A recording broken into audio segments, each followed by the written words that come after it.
नमस्ते गुरुजी, मैं आपका शिष्य पश्चिम बंगाल से बोल रहा हूँ। मैंने एक प्रेत बाधा दूर किया है हाल फिलहाल, जो कि मुझे खुद भी नहीं पता मैं कैसे दूर किया हूँ। जो भी हुआ है आपका मार्गदर्शन से हुआ है गुरुजी।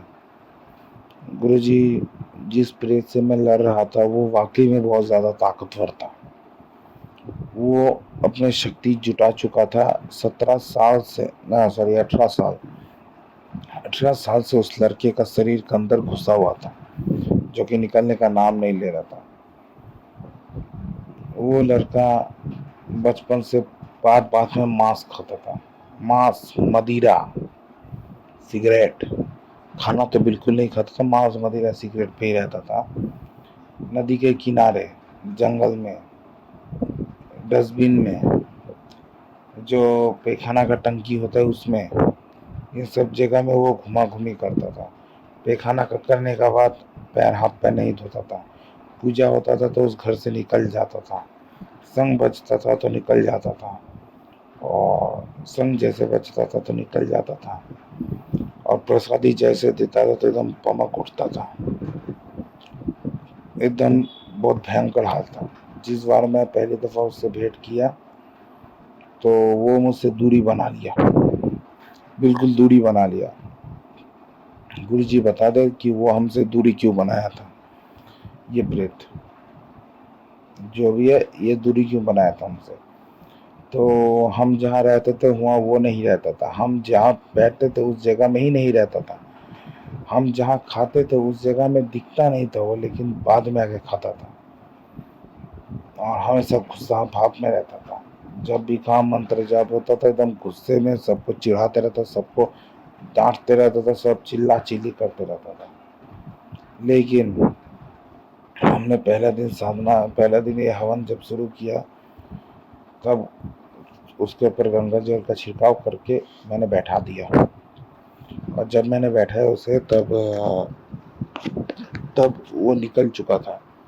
एक ताबीज़ था जो कि मैंने दिया था और उससे निकल चुका था। तो फिर हमने उसकी माँ बाप को बोला उसके अंदर प्रेत बाधा है।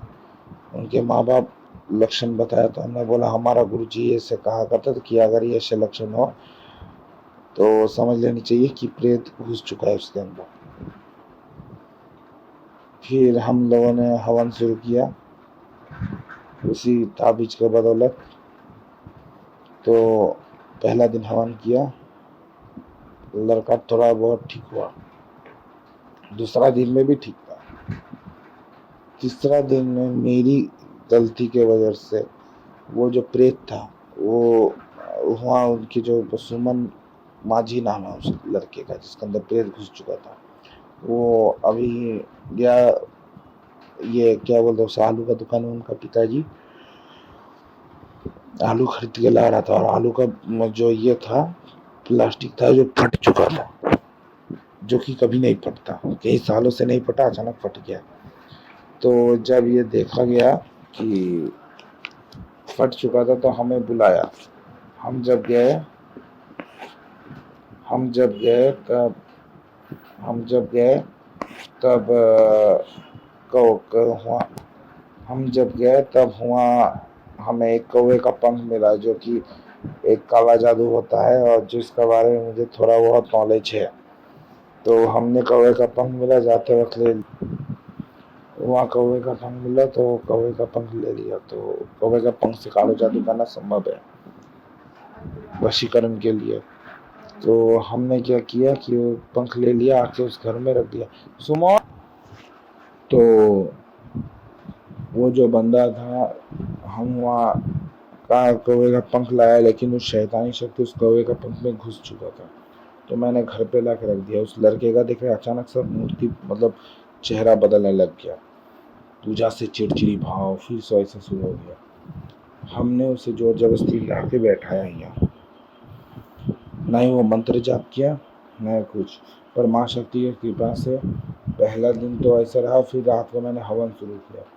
माँ शक्ति की कृपा से हमें हवन में एक संकेत मिला कि जल को हवन के पास रखो और फिर उस पर मंत्र पढ़ो, वो सिद्ध हो जाएगा। हमने ऐसा ही किया जिसका फ़ायदा मुझे दिखा। फिर कुछ दिन पहले, तीसरा या चौथा दिन, पांचवा दिन का पहले एक दिखा हर तरीके से निकालने का। उसकी माँ को भी एक जरिया बनाया। उसके माँ को मैंने एक ताबीज दिया था क्रोध भैरव बाबा का। वो ताबीज उनके गले से अचानक टूट गया। उनका माँ गया, उनके माँ के अंदर प्रवेश करके घर में घुसा, फिर से उस लड़के के अंदर घुसा, फिर से वही मूर्ति धारण के लिया। मंत्र जाप नहीं किया, पर वो जल पानी ये करके पिला दिया, फिर से ठीक हो गया। तो ठीक हो गया तो उनके घर में मैंने पूरी गंगा जल छिटाया, उसको शुद्धिकरण कर दिया। फिर मैंने कहा सबको, जो माँ शक्ति का जो राख है वो सब अपना कपाल में तिलक लगा के पहने, और सवेरे सवेरे सब अपने ऊपर जितना दिन मैं हवन करूँगा उतना दिन सब अपने ऊपर जल की छिड़काव करें, गंगा जल। तो अभी तक तो सब कुछ ठीक है। कुछ दिन पहले बारिश गिर रहा था, तो एक अनजान व्यक्ति जो है उनके ही घर में आया था, और उस अनजान व्यक्ति का आँख जो है, जैसे कि कोई जानवर को अगर मार दे तो आँख कैसे उलट जाता है, ऐसे उलट जाता था। एकदम डेड बॉडी जैसा उसका हाल था। ठीक है, बिल्कुल डेड बॉडी जैसा। आया, पीछे क्या किया पता नहीं, लेकिन चला गया, इधर नहीं देखा। जब बाहर निकल के देखे तब कोई नहीं था, गायब।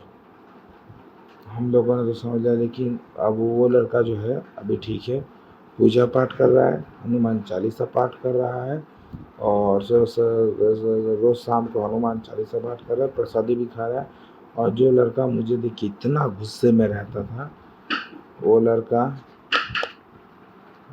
मुझे देखिए इतना गुस्से में रहता था, वो लड़का अचानक ठीक हो गया। तो मतलब बहुत ज़्यादा गुस्से में रहता था, दूर बनाया हुआ रहता था। अब बात है कि वही पूजा कंटिन्यू रहा, लेकिन एक दिन रात को क्या हुआ, हमने फिर से हवन शुरू किया।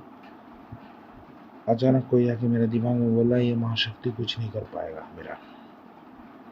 तो उस लड़के ने तो मंत्र जाप कंटिन्यू रखा। अचानक क्या हुआ, मेरा हाथ कोई अंदर से मोड़ दिया, बहुत हाथ पे दर्द करने लगा। हमने संग संग राख निकाला और हाथ पे लगा दिया। कुछ ही देर के अंदर असर भी ठीक हो गया, और हाथ का जो दर्द था 2-4 घंटे के अंदर हाथ का दर्द भी चला गया। अभी वो जो लड़का है स्वस्थ है, अच्छा है। जो लड़का मुझे देख के चिड़चिड़ी भाव रहता था, जो लड़का मांस मछली का अलावा एक दिन भी नहीं बिता पाता था, जो लड़का झूठ झमेला लड़ाई करता था, वो लड़का भी भैया भैया करके 24 घंटे मुझे भैया जैसा मानता है, और अपने परिवार से भी बहुत अच्छा व्यवहार करता है, और मांस मछली से कोई अलाव नहीं, पूजा पाठ में बहुत ज़्यादा ध्यान है उनका। गुरु जी आपको बहुत बहुत धन्यवाद। अगर हमें हमारा एक प्रश्न है कि वो बंदा मुझसे इतना दूरी बना के क्यों रहता था, मतलब जो भी प्रेत था वो हमसे दूरी बना के रखता था, मुझे सहन नहीं कर पाता था। सिर्फ हमें ही है जो सहन नहीं कर पाता था। यहाँ तक उसको हमको प्रताड़ित नहीं कर पाया, तो उसको प्रताड़ित किया पीठ दर्द में। तो पीठ में जब मैंने उस लड़के का हाथ लगाया तो वो इधर सीने में चला गया। तो ये क्या है, थोड़ा बता दे गुरु जी। जय भैरव बाबा, जय मां शक्ति।